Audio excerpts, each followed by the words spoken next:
voit Erdogan qui ramène des terroristes de la Syrie vers la Libye. Est-ce que ça va poser une menace de sécurité pour l'Europe?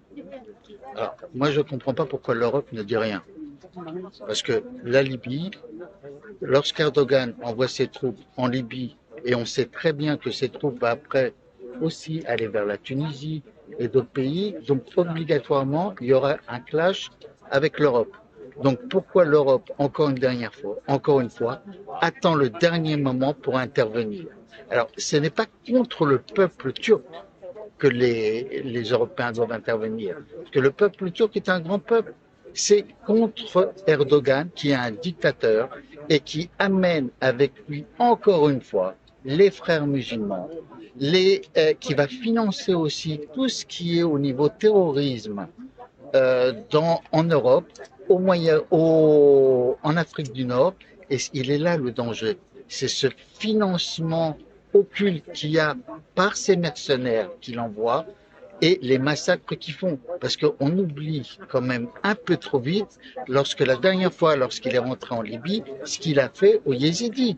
C'est un massacre qu'il y a eu et le monde s'est tu. Donc oui, c'est le plus grand danger en ce moment qu'il y a et l'Europe doit se réveiller parce que si elle ne se réveille pas, tous les pays de l'Afrique du Nord seront aussi touchés et obligatoirement l'Europe sera touchée.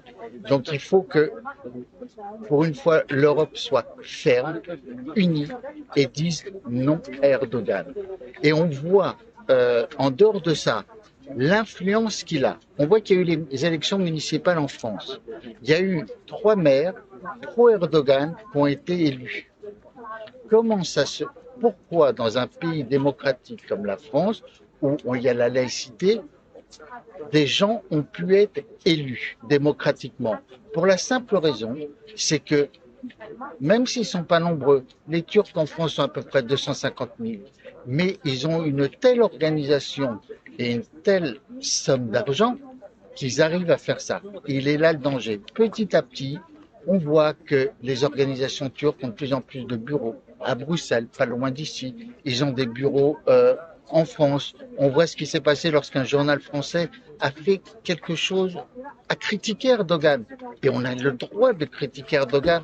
Et les gens qui avaient les kiosques ont été attaqués.